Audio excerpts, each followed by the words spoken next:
Good morning. Welcome to our Powered Mobile Equipment PME Training Requirements Educational Webinar. My name is Ryan Bast of the Motor Safety Association, and this webinar is done in conjunction with our friends at the Western Equipment Dealers Association. I've muted all of the microphones except mine, and those microphones will remain muted throughout the duration of the webinar.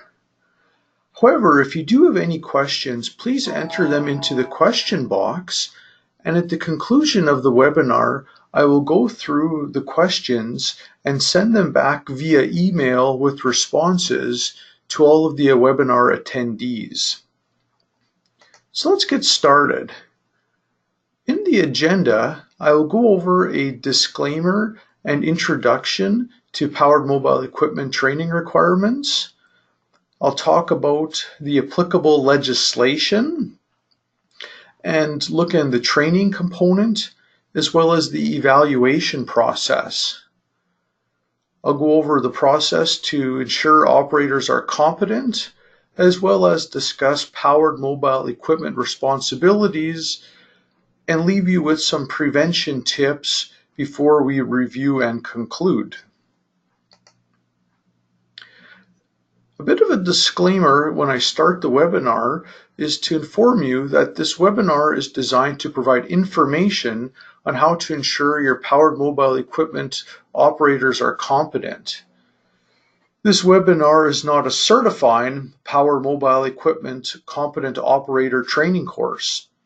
So therefore, when people are completed the webinar today, it doesn't mean that they can drive powered mobile equipment that they're certified. This is a piece of the theory training, and you still need practical training to become a competent operator. And we'll be going through that process in detail today. First off, what exactly is powered mobile equipment? Powered mobile equipment is any self-propelled equipment that is designed to manipulate or move materials or provide a work platform for workers, and such as including any examples of the various classifications of construction and industrial equipment, such as graders, skid steers, excavators, backhoes, also riding lawnmowers, combines, forklifts, motorized pallet jacks, tractors, sprayers, and aerial work platforms. So if you have any staff that operates any of the equipment that I just mentioned, you'll want to follow along with today's webinar to ensure that you have met the necessary training requirements. And a good example of this was recently I was talking with a towing company, and they informed me that occasionally they transport aerial work platforms.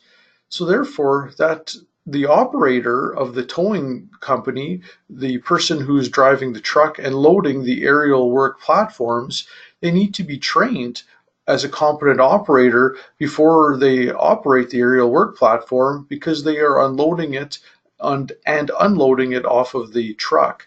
So therefore, they need to be a competent operator as well. So even if you're occasionally using a piece of equipment, you still need to be competent. And the legislation in Saskatchewan surrounding powered mobile equipment came into effect in 2008, yet there are still many questions about it today. And today's webinar is built from the contents of Table 14.1, and it highlights the legislated requirements for Saskatchewan when it comes to powered mobile equipment. And I've summarized some of the key points of it on this slide. However, all attendees will receive a copy of Table 14.1 at the conclusion of the webinar. This table includes the applicable OHS regulations, the types of powered mobile equipment covered, as well as the evaluation process, and being familiar with the controls of operating powered mobile equipment, and the overall operation process, as well as rigging and signaling where applicable. And it also goes on to discuss the maintenance of powered mobile equipment. A key point which I will discuss throughout the day will be the minimum requirement of 16 hours of theory and practical training combined for powered mobile equipment operators. And we'll be going into that process of how that looks as we go through the webinar. Further to Table 14.1, there's Regulation 154, and it explains the requirements of how to ensure powered mobile equipment operators are trained and competent. And I've put Regulation 154 on the screen, and you can see that it refers back to Table 14.1. Both pieces of legislation work together, and the legislation from this regulation as well as the table have been used to develop the information in this webinar. Again, this information came out in 2008, so it's not new, but sometimes we do get a lot of questions around it. So I took the contents of the table as well as the regulation to help give some guidelines on the training requirements. So some of those training requirements will touch on ensuring that the training is provided by a competent person.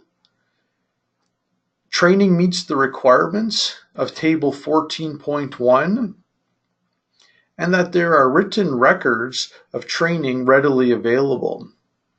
And I will highlight these points in the coming slides.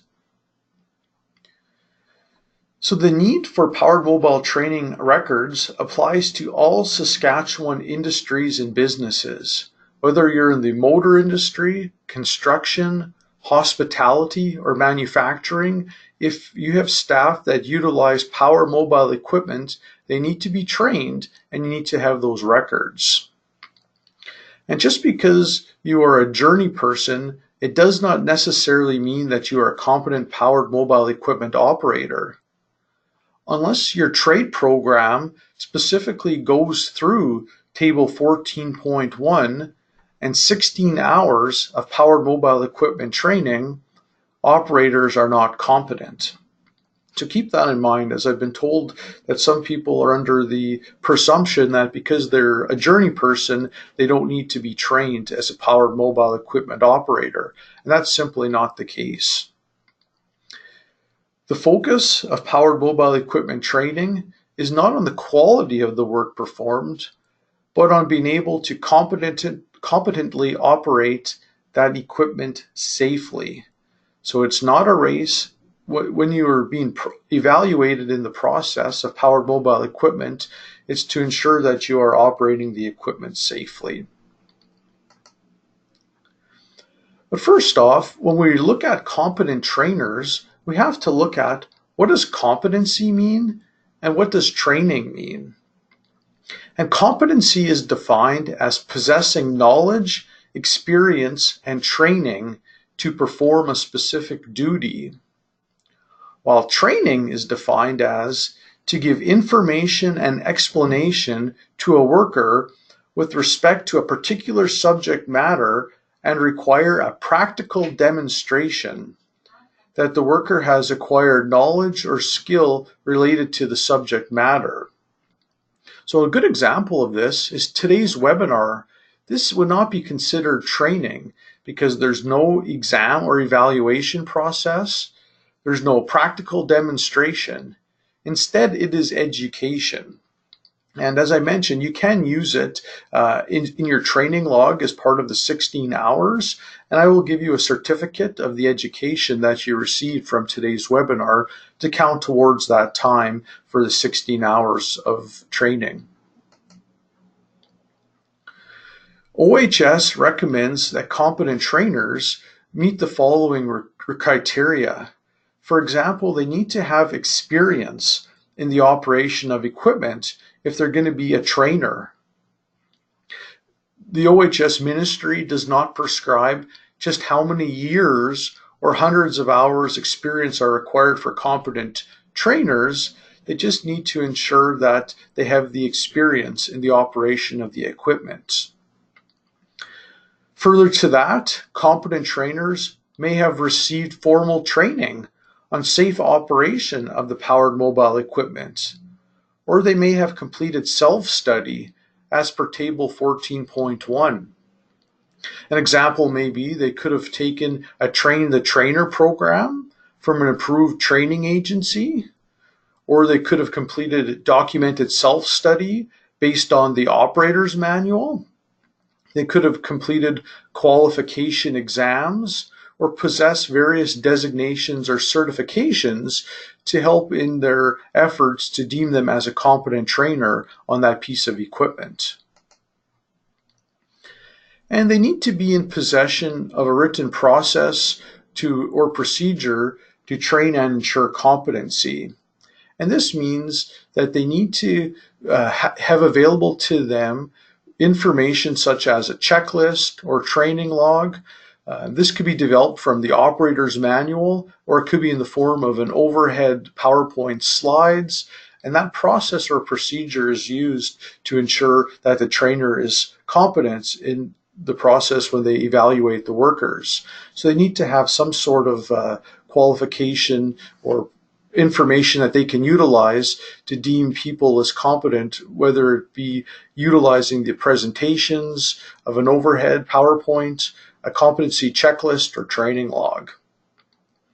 So as you can see, there are various qualifications to be recognized as a competent trainer. Employers can train their own staff as a trainer to meet these training needs, or rely on a third-party trainer. So if employers feel that they have a staff member that would be a competent trainer and it meets the points of the previous slides, they can in fact use that person as a competent trainer. Either way, trainers are required to be competent. And in Saskatchewan, the ministry does not publish a list of competent approved trainers for powered mobile equipment. As I said, employers can use in-house trainers, but I encourage you, if you are bringing in a third-party trainer, to ensure that they are approved as well as recognized in the province of Saskatchewan to offer that training. As employers are free to make their own good faith assessment as how much experience trainers are required to have, keep in mind as long as the previous mentioned requirements are met. And this really gives employers freedom to research and seek their own trainer based on the guidelines or use their in-house competent trainers. I know in Saskatchewan, especially through WorkSafe Saskatchewan, there's a program for approved training agencies that people have utilized through various Train the Trainer programs. And in some situations, formal training just simply is not always an option. What if you needed to ensure that your staff members who operate the combines around the lot or bring them into your facilities are competent to operate combines? So at basic, trainers need to understand the operator's manual and the safe operating procedures of the combine if they are utilizing that piece of equipment. So they'll still need to go through the evaluation process, which we will get into. And when you are using, whether it be an in-house trainer or a third-party trainer, generally third-party trainers will leave students with manuals to refer back into from the course, and they utilize overhead slides, and these resources can be referred to in the future. And sometimes people choose the third-party trainer for that reason, because of the added resources and follow-up that they can utilize in the future. Now that we discussed what a competent trainer looks like, let's talk about a training plan. Does your organization have a training plan? Are you recording and keeping training plans and records up to date? You need to develop a training plan for all classifications of powered mobile equipment at your business. So look at the various types of powered mobile equipment and develop the training plan accordingly. Be sure to include who is going to conduct the training, who needs training, and what skills are required for each classification of powered mobile equipment. And be sure to have some sort of a system, whether it be a database or a filing system, to ensure that you document the date that the training was received and you retain a copy of the certificate for your records.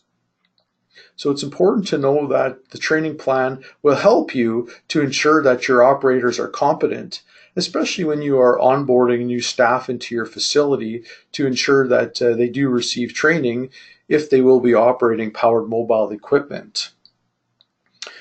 Further to the training plan, there's a bit of a misconception around the training expiry date of certificates. And we get a lot of calls on this. And I followed up with the Ministry of Occupational Health and Safety in Saskatchewan around certificates that expire. And generally, they mentioned that trainers will put an expiry date on certificates, as they can basically only guarantee their program for a certain period of time. However, it is up to the employer to ensure workers are trained, and they may decide to recertify you once your certificate expires to keep you fresh at that set interval. Keep in mind, forklift training in Saskatchewan, for one, does not expire, even if your certificate says so. But it is, again, the employer's responsibility to ensure workers are trained, so they may choose to send you for recertification or retraining. As we do get a lot of calls around this misconception around the expiry of training on certificates. The Ministry of OHS says the only certifications that they look to for expiry dates are first aid and CPR. Further to your training plan, as I mentioned, documentation, keeping those records readily available. Some training agencies may issue a hard copy of a powered mobile equipment operator's license. This isn't always required, and it doesn't need to be in your pocket at all times unless the site that you're on has that requirement. Generally, your powered mobile equipment training records need to be readily available to the site where the operator is in fact using that powered mobile equipment. So keep that in mind. It doesn't need to be in your pocket as long as it's readily available to the site where you are operating the powered mobile equipment on. The caveat, of course, to that is if it is a site requirement, if you are at a site at an outside agency for a contractor and maybe doing some work on site, it may be their requirement. But at either rate, you still need to have records and documentation to ensure these items are available. Powered mobile equipment operators require a combination of theory and practical training. So be sure to build that component into your training plan. It can't just be an online course or a webinar or theory from the classroom.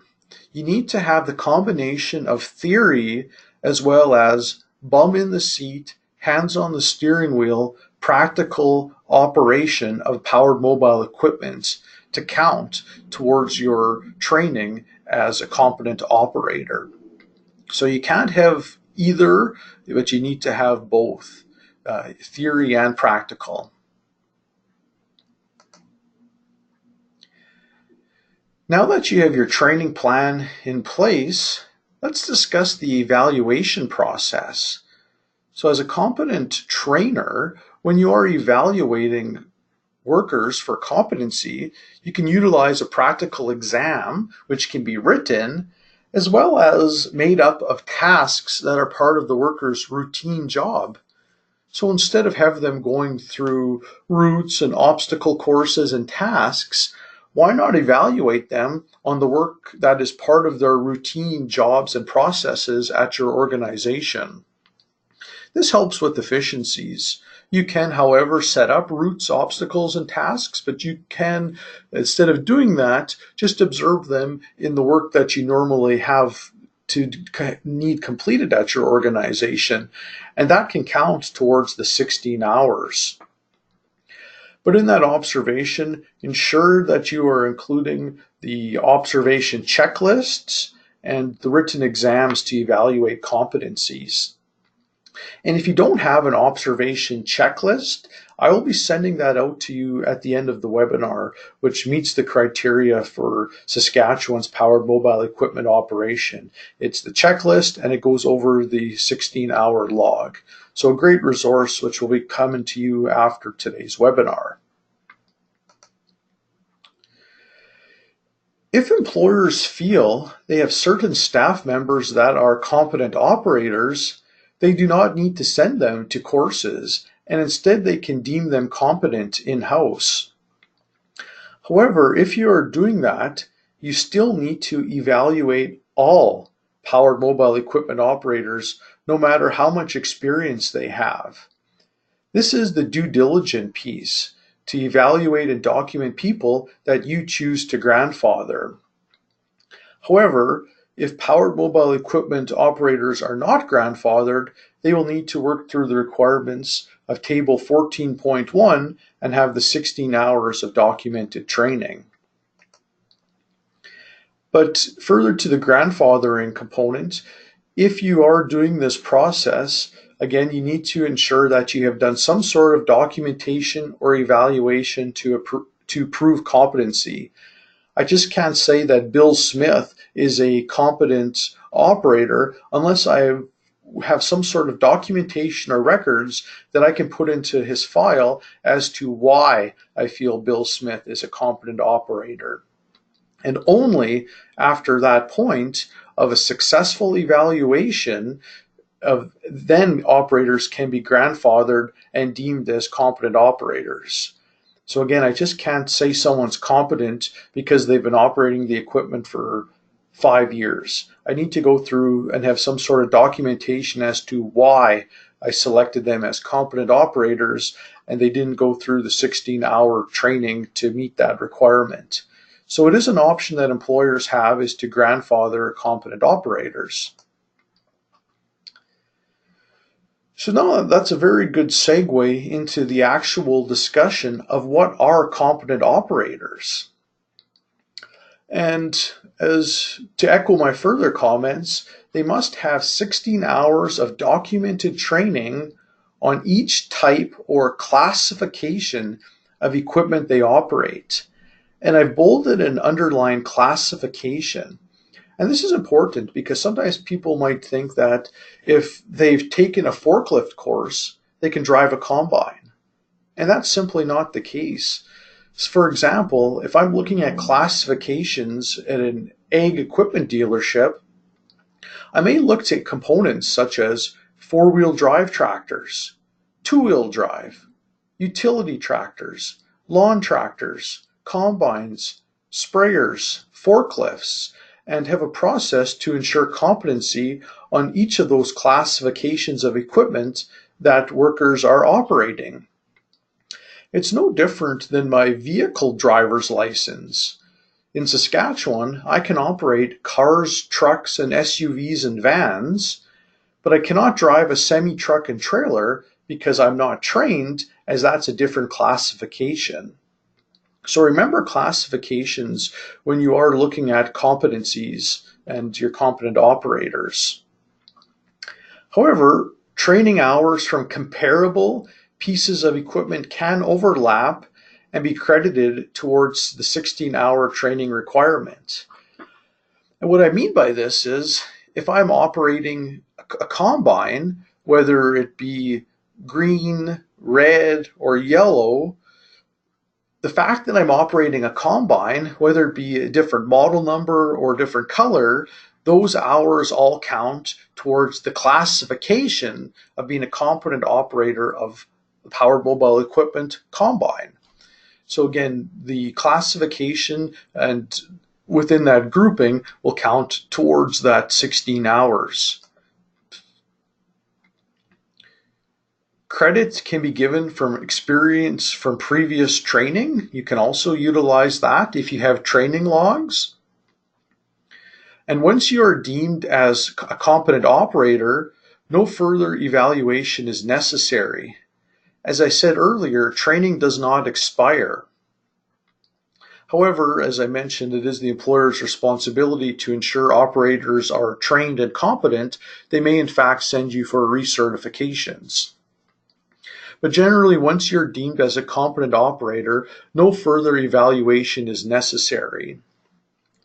The caveat to that is, if you did not operate powered mobile equipment for a continuous period of 3 or more years, then you'll need to start the process all over again of being a competent operator. An example of this is, I spent quite a few years at a farm equipment dealership, and I was a competent operator of powered mobile equipment. And now that I've been away from the dealership for more than 3 continuous years, I would have to start over again in order to be a competent operator.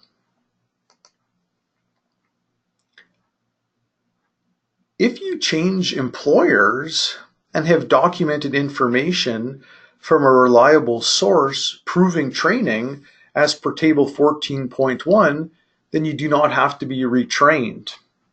Again, as long as it's within that 3-year period of operating that piece of equipment. So if you have your training logs and you worked at one facility and you move to the next facility, they may in fact accept that as documented training towards your competent operators. Or the employer may not.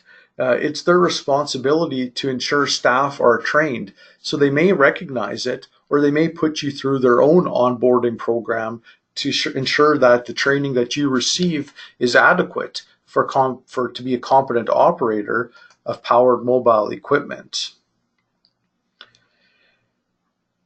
So the documentation could include training certificates or training logs or records from previous employers, so you may be able to bring that with you.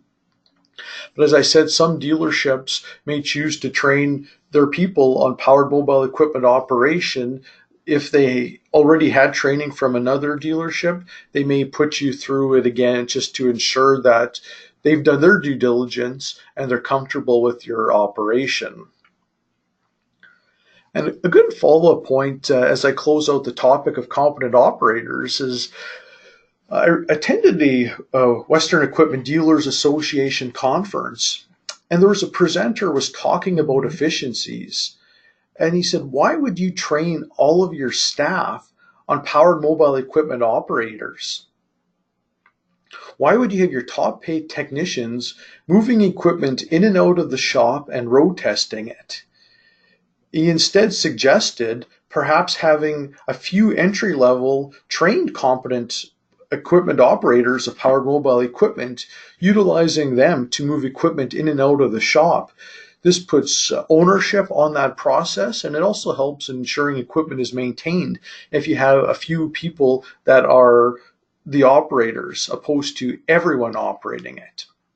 So when it comes to efficiency, it's a point that you may want to consider coming from the Western Equipment Dealers Association conference, one of their speakers. Some powered mobile equipment responsibilities to touch on is ensuring training records are readily available, which I mentioned, and ensuring that operators are conducting required inspections. So what about the scenario if I am working at a dealership and I've got a tractor in the yard that I've got to bring it into the shop to fix? It still needs to be inspected, because how do I know what condition the brakes are in, or the steering, or those other critical components? Unless I do an inspection and I'm aware of those limitations before I operate that piece of equipment and bring it into the facility. So ensure that operators are completing the required inspections. And for your own equipment, ensure that it's maintained as per the schedule of the manufacturer, and you keep those documents of the maintenance records that you've completed on your own powered mobile equipment at your facility. A few prevention tips that I will leave you with are to ensure that you take all necessary training on the powered mobile equipment that you will be operating, that operators wear a seatbelt and appropriate personal protective equipment. This may be a high visibility garment. And a good point is when you're bringing equipment in and out of the facilities, especially at those bright winter days, and you're going in and out of a dark shop, stop. Take the necessary time for your eyes to adjust. Otherwise, you cannot see where you're driving because your eyes have not adjusted properly. And again, ensure that you are completing those required inspections. In Saskatchewan, Regulation 156 states all powered mobile equipment is to be inspected by a competent person for defects and unsafe conditions as often as necessary to ensure that it is capable of safe operation. And when doing so, I encourage you to retain that documentation. Wear high visibility clothing when working around powered mobile equipment. So if you have staff that are working around where you have vehicular traffic, so ensure they are wearing high visibility garments and that you have a traffic control plan in place. If you do not have a traffic control plan in place, as an attendee of today's webinar, I will send you a traffic control plan template with hazard and risk assessment that was offered in a previous webinar that we've done. And if you look for more information on the topic of traffic control, I will direct you to our webinar library, where I have a complete library or a completed webinar on that specific topic, traffic control. So again, this just involves being aware of speed limits, travel routes, and environmental factors. Very good prevention tips for people that are operating powered mobile equipment. As we conclude today, I ask, do you have a powered mobile equipment training plan? Or have you been doing this since 2008 and have a plan in place and just need to reevaluate and check your plan? Or when's the last time we've reevaluated the plan? And are we including all critical components necessary for the plan? So no matter where you are on the plan, do, check, act circle, I'm sure there's an opportunity to reevaluate your powered mobile equipment training process to ensure that it meets the requirements and it's up to date for what we need it to do to keep your operators safe and the people around them and to ensure competency of the operators. As mentioned, all attendees will be receiving a powered mobile equipment evaluation and training log. This meets the requirements for Saskatchewan. It actually comes from the ministry, so you can utilize that document. It'll be very helpful in ensuring that your operators are trained and competent. I have a sample powered mobile equipment toolbox talk, as well as a powered mobile equipment safe work practice, which I'll be sending to today's attendees, as well as a copy of Table 14.1 and the frequently asked question and answer sheet that sometimes people may have concerns or questions about when it comes to powered mobile equipment. Attendees will receive an educational certificate template, and you can utilize this as part of your training log that you've received some theory on the training requirements for powered mobile equipment. As well as all attendees will receive a short survey to evaluate today's webinar and the opportunity to suggest future webinar topics. As all webinars will be posted onto our website, you'll be able to rewatch this webinar or any of the other webinars in our library. And this marks the conclusion of today's webinar on Powered Mobile Equipment Training Requirements. If you have any questions, I encourage you to contact us at the number provided or email into the address on the screen. And I'll also leave the webinar open for another minute just to allow people to perhaps enter any questions that they might have. And I will send a copy of the resource templates that I mentioned, as well as any questions with answers for all attendees today. So on that note, I would thank you for joining us today on the webinar discussion of Powered Mobile Equipment Training Requirements.